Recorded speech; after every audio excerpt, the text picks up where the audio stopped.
Welcome back. I'm Maria Ressa, and sitting with us now is Grace Poe, the spokesman for Grace Poe, Rex Gatchalian, who himself is running for office. Rex, welcome to Rappler. Thank you, Maria, for the invitation. It's a welcome relief to be actually sitting without running around the city. Well, this is, I'm sorry to take you away from your rest day, but let's look back over the 90 days or 89 days of the campaign for you, you said, right? Tell me what stands out for you now when you look back. Well, for Grace, it's been one roller coaster ride. Everybody knows the struggles that we had when people decided to start throwing things at her. They literally threw everything at her, from her citizenship to her residency. And when the Supreme Court ruled on that, it didn't stop there. They started running after her family, which was quite painful for all of us, because even if they're not my family, I know them. And I really believe that family has, private individuals should not be dragged into the political discourse, but our political opponents decided to do so. So it's been one emotional roller coaster ride for Senator Poe, and we're still quite confident that it'll end in a high note tomorrow. What trends did you notice during this campaign? Well, I'm a big political fan. I watch American politics a lot. I realized that the Philippine democracy is inching towards, evolving towards American type of democracy, which is more mature, I would say. Case in point, nobody gave a damn about debates before. But suddenly the debates suddenly it was in front of us. People were watching, Juan de la Cruz in the streets was watching, and it actually triggered a lot of sentiments and emotions, and it drove numbers up and down. Yes, it did. And another emerging trend I would say was mobile. I think SWS, if I'm not mistaken, ran mobile surveys that instantaneously caught people's sentiments right after the debate. Whether or not these will play a big role tomorrow, whether or not people will remember the trends, but the important thing is, this is my personal fifth election run, and I never realized that Philippines were interested in debates. And I'm quite happy, because people would always say that Filipinos were more interested with the song and dance number, but now I don't think they are interested with the song and dance number. In fact, if you sing and you dance, I think that's diminishing your value as a candidate. They're more about the substance of it, and it's a very welcome evolution for democracy. Another thing is, I think now social media is becoming more of a dialogue than a monologue. Gone are the days when Filipinos when politicians used to think they could control the medium one way. Not anymore. I think this election showed us that a simple video posted by a supporter, like in the case of Mayor Duterte, the rape joke, which was posted a week later by a supporter, went viral, jumped into mainstream, pollsters came in and tried to gauge it. So it's social media, I think, is moving towards a direction where it should be, where it's a dialogue and it's a constant dialogue. It's not a one-way street. You cannot control it the way traditional media used to be controlled. How interesting. So let's go back to the debates. I mean, when you said that people didn't think Filipinos like debates in terms of, I think that's more the candidates, right? In the past, Filipino political candidates seemed to swerve away from debates, and even in this particular round, my personal take on it, it's both. You're right. The candidates before probably didn't think it was worth engaging in or spending 2 days of prep for it. They would rather press flesh in the streets every single day, but now they would do preps. But on a separate note, I don't know when it happened, but I'm so happy it did. That gone are the days that candidates would be singing on stage and dancing on stage. Some of them still did. But I think you diminish yourself more, because Filipinos, a political analyst once told me, that's the ultimate insult to voters when you think they'll vote for you just because you sing and you dance and you entertain them on stage. And I think the debates showed the maturity of the Filipino voter. I got surprised with constituents, for instance, in my case in Valenzuela, after the debates, I'd go house to house for my own candidacy. They would tell me, they'd give me their inputs about what they saw, what they heard, and what they thought. So it's a welcome development, and you're right, maybe it wasn't for the candidates before, but now candidates put a lot of mileage to it. But to the same degree, I think voters were taught that debates are important, and in the next couple of elections, I think they will demand it. It will become more of a norm rather than a choice. I certainly hope so. I mean, debates and social media, the two trends that you said you saw, lead to greater empowerment, right? Yeah. And we've seen that for sure in these in the campaigns, empowerment of the voters. But at the same time, we've also seen how that's turned crazy at times. And It turned crazy, but I think the Filipinos can filter out what's noise and what's real. interesting. Tell me. You know, more. like before, certain voters would think anything that gets posted online is truth, hook, line, and sinker. But now they take it with a grain of salt, especially during the political season. Yes. What I'm trying to say here is I think the psyche of the Filipino voters started to mature towards the direction that we want. Some people or some pundits might not give credit to the Filipino voter. Yes, surely we're not the way a democracy should be carved out, but we have to remember democracy is fairly young. Exactly. But the important trend is we're moving to the right direction. I personally think we are. And give it another 3 years, next midterm election, I think the Filipino voters, again, like I said, the debates will be a norm. Yes. Social media will really trigger more empowerment. And Yes. tomorrow, election day, we'll see it, definitely.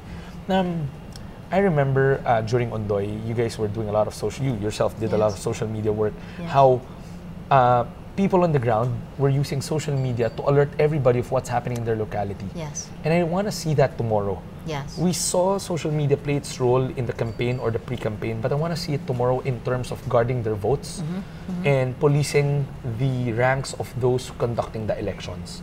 Well, we certainly hope that's what will happen. So if you guys are aware, if you see anything wrong or you want to share information with us, you can use the hashtag #PHVoteWatch, and it'll automatically, like in a disaster, it'll take your tweet or your post and automatically map it, and that will be verified. So we hope to do something similar to that. Actually, I think because in the advent of smartphones, Twitter, Instagram, and Facebook, where it's starting to seep into at least the mega cities. Yes. It's going to be interesting tomorrow. More than watching the results, it's how social media will define the conduct of the election. Yes. And I think this serves as a warning to people who might think they can get away with things tomorrow because somebody's watching all the time. How will Filipinos vote? I mean, Well, you would know my answer. I think tomorrow they will vote for the non-establishment candidate, talking about the presidential election. Yes, and yes. I really think, I started using this term a couple of days ago, sensible change. Everybody wants change, but you certainly don't want irrational change. You have to still work within the framework of our institutions and our laws because we're in a country governed by laws and institutions. They may not be perfect, but we have to work within that framework. We cannot color outside the lines, so to speak. yes. It will take time for us to correct the lines or adjust the lines through the legal means, but certainly not now and just say, look, those lines are there, but I'm not going to follow it. In kindergarten, we were taught to color within the lines. And I think anti-establishment voters can still get their sentiments out, but we have to look at sensible change. From what you saw on the campaign trail, both in your own and with Grace Poe, I mean, what do the Filipinos want now? I think if you look at the terrain, there are 5 major candidates, or only 5. Yes. And I found it quite funny that 2-3 days ago they said it was a battle between the Liberal Party and Mayor Duterte, and we took offense. Yeah. That survey, the Pulse Asia survey, put them in statistical tie. But the succeeding surveys, the SWS survey and the Lilo survey, certainly said that it was still between Senator Poe and Mayor Duterte. Correct. If there's a major candidate who can arrest what is seemingly a moving fast train, it would still be Senator Poe. Why? Because I really believe the soft votes are still there. And tonight and the whole day today, celebrating Mother's Day, people will really look at the sensible change that they're looking for. Everybody wants change. Nobody wants to vote for the establishment. I think you see this everywhere. You can see it in the United States, you can see it in the Philippines. I think the pent-up frustration of the Filipinos, it's there. But we also have to quantify that pent-up frustration. And if I were a voter, and to actually get a piece of paper, put the 2 candidates side by side, list down their advocacies, and list down what their positions on certain issues are. sound bites are nice. They're really cool to listen to. As Senator Poe said a couple of days ago, even she would laugh at certain sound bites of Mayor Duterte. But you really have to analyze if that's the type of change we want. I will respect the Filipino voter. I'm just putting it on the table that certainly that's not the type of change am looking for. I am looking for that type of change that, like, again, it's breaking the status quo, but respecting the laws and the institutions of this country. Does Grace Poe have the experience? She does. Maria, again, I find it funny when people keep on equating your length of stay in government with your experience. Number one, her short stint in government is actually an asset to her. I really believe so. We really believe so, because you get eaten up by the system the longer you stay. Sometimes you can't see beyond your shadows. Yeah. The MRT breaks down pretty much every hour, and I think for some public officials, it's okay. For some. NAIA has been, it's like we told passengers in NAIA to suffer. When you get chronic traffic delays in the runway, when you have tanimbala, when you have brownouts in NAIA, it's tantamount to saying we've given up any type of solution for you guys. You guys bear with whatever is given to us. I think those are things that the Filipinos don't want to see anymore. So actually the surveys actually show this, right, in terms of their concerns, in terms of what's resonated. I guess you're looking forward now. We've talked about social media, we've talked about the concerns of the voters. At this point in time, when this pause period, what needs to happen tomorrow for a Grace Poe win? For the past 1 week, we've harped on appealing to our voters. We understand your frustration. We know your frustration. But we really have to quantify and taper off the type of demands we are looking for. It's not okay when you suddenly say you're going to shut down every institution of the country. It's not okay when you don't respect other people. So what we're trying to say is the future is the next 6 years will be defined by our vote tomorrow. And it shouldn't be about sound bites that are nice to listen to, but it should be quantified change. Going back to your initial question, if Grace Poe has the experience, like I said, she may have a shorter stint in government, but she certainly understands what you're going through, and that's part of her, I would say, that's what people see in her, the sincerity. Her ears and her heart are closer to the ground than those who have been in government and running for the presidency for decades now. They've been in government for decades, and the problems that beseech our country are still the same. They were given a chance to solve these problems, but they didn't. Now for Senator Grace Poe, tomorrow we're appealing to people that this is the type of candidate that is non-establishment, that will break the status quo, that does not conform with what should be in other establishment candidates' eyes are.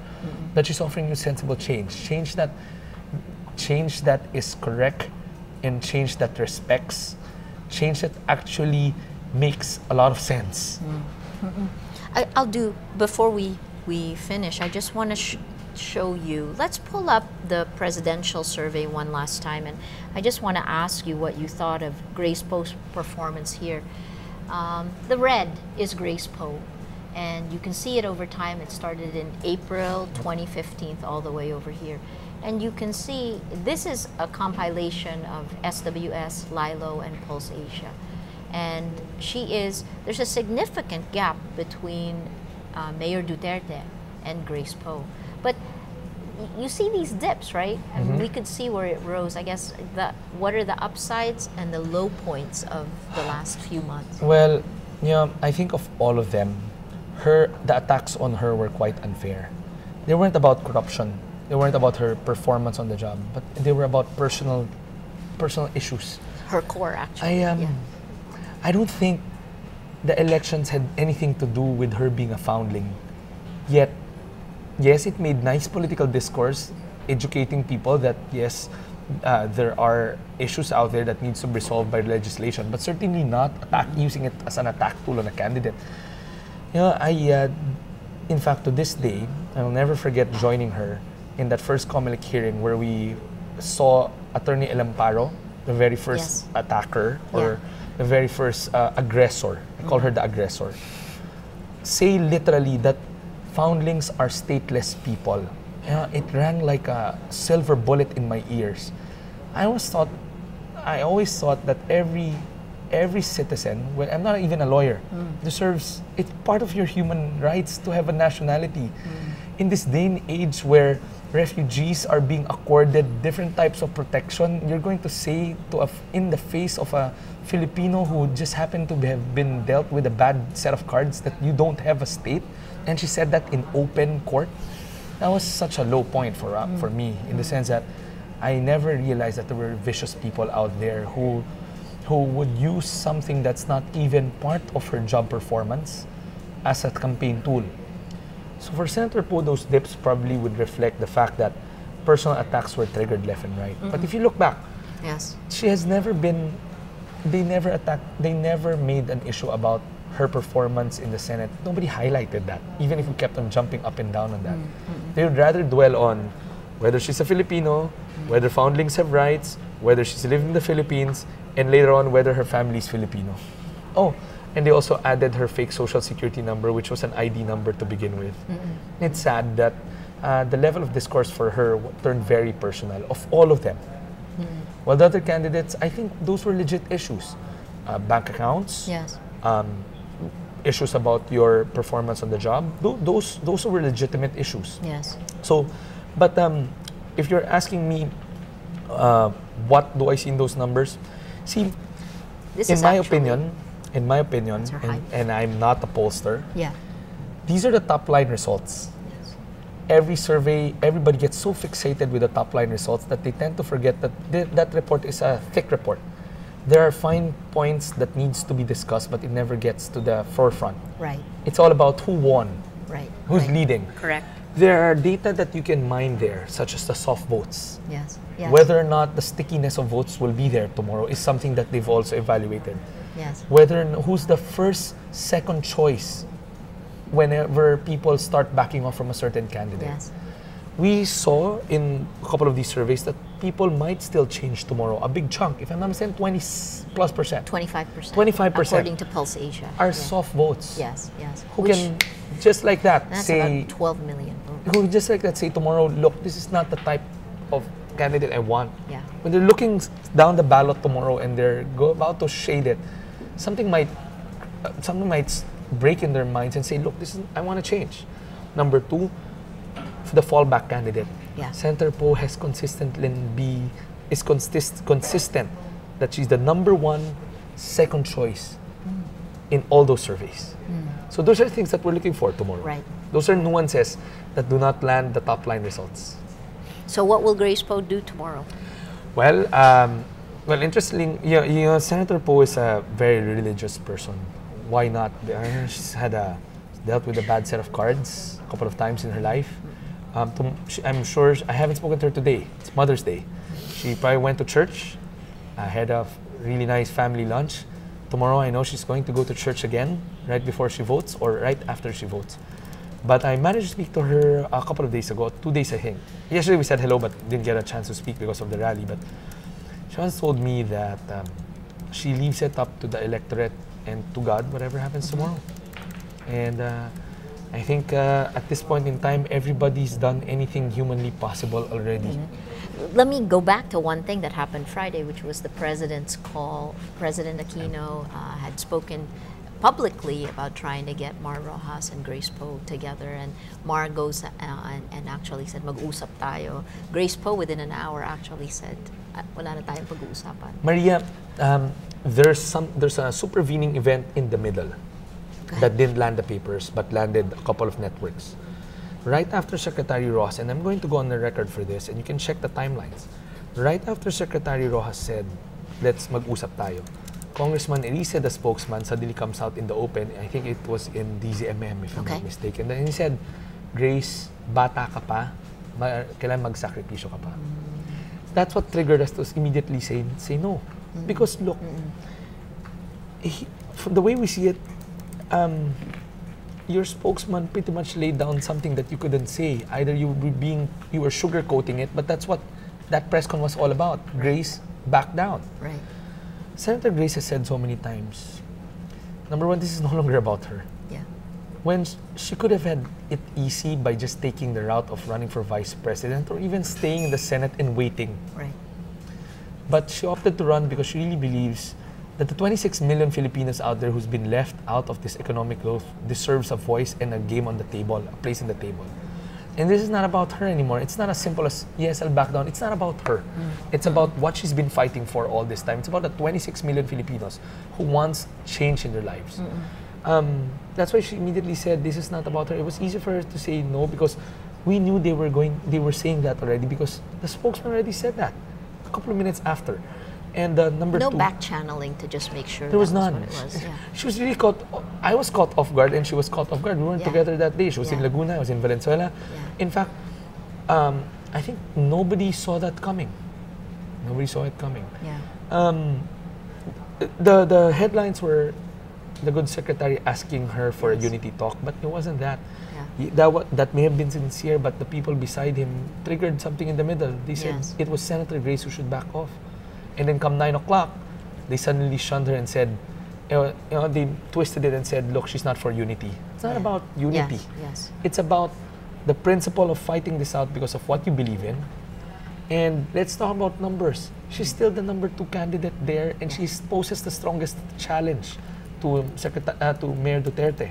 And again, she's the number 1, number 2 choice, second choice of everybody. So even it doesn't make sense for me, at least. I'm not even going that far. If she did entertain any thought, how do we know those votes will go to her when the survey says it to him? When the survey says it will not go to him. So what was interesting for me is that earlier that day, and so this was only Friday, so it's Sunday today. Right? On Friday afternoon, lunchtime, Senator Cayetano was here, and he said Malacanang is trying to do this, trying to get Grace and Mar together to have one of them fold together. This is the only way Duterte will not win. Let me preface with that. That's how he started. The only way he won't win is if the two of them can actually come together. And he said that the reason why they can't, I'm paraphrasing here, the reason why they can't is no one knows who will back down. So it actually played out. It did. Yeah. And in that one, I guess the camp, yesterday there was a Facebook post from your camp saying it's Mar who should back down. Who should We said that because of the numbers. Okay. Because of the fine details in those surveys that nobody seems to highlight too much. It's always the top line. Yep. No, with you, interesting times. So I guess your last thoughts, Rex, going into. Well, I'm a big political fan. I like looking and reading about politics. I'm really happy that there are trends now that's being highlighted, like the debates. I think the democracy is going to the right direction. But tomorrow is the ultimate test of whether or not our voters. We will respect whatever decision they make, but tomorrow will be crucial for the voter in the sense that they can actually be part of shaping tomorrow's conduct with social media. I want to see voters take an active role the same way they did in the past couple of weeks, guarding their votes. I'm not saying there's going to be cheating, but what I'm trying to say... Many people are saying there's going to be cheating. Well, I'm not. What I'm trying to say is they can thwart any type of cheating if the citizenry is empowered with their own cameras on their cell phones, which they are. Gone are the days where you have to dial a TV network and say, look, come here because blah, blah, blah, blah, blah. Somebody's grabbing something. But now you can just get your smartphone and put it in the face of that person. And that's another step towards maturing democracy. So you see social media really as more positive than negative? I do. A lot of us didn't really fully understand it 3 years ago or even 6 years ago. People used to, and some people still think it's a monologue rather than a dialogue. Tomorrow is the ultimate dialogue. You tell us what you see on the ground. And even our camp, we're going to monitor the noise. We're going to try to figure out and make sense of what's happening using other people's eyes and other people's phones. Trying to get into the precinct without being there physically, but using other people's eyes. And for Senator Poe, it's been a good run for her. She's at peace. Maria, and you can check our records on this. We didn't attack. We didn't meaning, we pointed out pertinent issues, but we didn't do personal attacks. And that's something we're happy of. That's something that we're proud of. We kept to the color that we wear. We wear white, and we are proud of wearing white. Can I ask you, will traditional methods still work? I mean, people talk about machinery. I just asked on what machinery, what they mean with this. But it feels to me like we're on the cusp. Yes. You know, and part of what's pushed it is not just the youth of our country, the youth of the voters, but also technology. The youth of the candidates, some of them. Look at how. I think, like I said, we're a maturing democracy. But also a fragmentation of society and narrative. I would assume it will be more of a geographic play tomorrow. The highly urbanized cities, I think, I come from a highly urbanized city. You can consider me a political influencer in where I live, but I said I don't think I can sway everybody in Valenzuela just because I said so. I think the highly urbanized cities, gradually you get to see the diminished effect of political elites, and it would really rely on your message and getting it inside the TV sets at home or whether your smartphones. But I would still believe that in the countryside where internet penetration or where communications aren't still as advanced as the highly urbanized cities, they would still rely on the machinery. So I think tomorrow is still going to be a 50-50 battle. It's not even a battle, a 50-50 mix. But again, like I said, 3 years down the road, when telecommunication infrastructure improves, it'll go to that direction as well. There's no perfect democracy. I'm sure the most mature democracies out there went through this before. They're still going through it. I mean, you know, if you take a look at what's going on in the United States right now. Wonderful. Last thought, well, we've talked about this already, what's going to happen, where we're headed next. 50-50 is interesting. I guess the things I don't think that will have changed, even though this is our third automated elections, we're going to go back and take a look at how Comelec is prepared for it, how ready they are. We've spoken with the former Comelec chairman and then a Comelec commissioner. The process, are you worried about the process? Maria, there's one thing that got drowned out by the political noise this past 3 days. May 3 and May 4 were testing and sealing days. Yep. There were isolated cases, and I'm not saying they're cheating. Yes. I'm just going to point it out for the record. Who knows? There were isolated cases of irregularities in some VCMs. Okay. I don't think it got its fair share of media attention. We did do the stories. I mean, not you guys, but in a broadsheet, it would be in the ears or no, at the back and you know what? I'm page. going to ask you the next part then is to assess media coverage of this so far. So you think the VCM, some of the things didn't happen, right? I think there's still time before elections tomorrow. I don't know if Rapper's doing more stories on those, collating those observations nationwide and putting them in one singular report. Yep. I don't know the percentages. I don't know if they're isolated. I don't even know if how big those reports are, how many machines faltered those 2 days. But you have enough people to actually protect your vote. We're running as an independent candidate, Yeah. and we don't have a real big machinery to speak of. Right. What we have are volunteers nationwide, and we're going to rely, like I said, on the citizenry to use their smartphones to watch for us. You have to tell them to do that hashtag vote watch, And, PH vote watch. and I'm certainly going to do that in Valenzuela. Wonderful. Okay. Thank you. Thank you Thank so you, Maria. much, Rex. Thank you, It's been thank so you. good talking to you. We've been speaking with Grace Post spokesman Rex Gatilian. Up next, we've been talking about social media. Let's look at what's happening on social media. Our social media head, Stacy De Jesus, will talk about the trends online. Oh, okay. So we're still putting this together now. Why don't we take a short break? We'll show you how you're going to vote tomorrow, and then when we come back, you're going to see the trends we've seen in the last few weeks, and in particular today. Last night was a really fascinating time on social media. Where do we stand now on the eve of the vote? Come back to us soon. See you soon. Maria,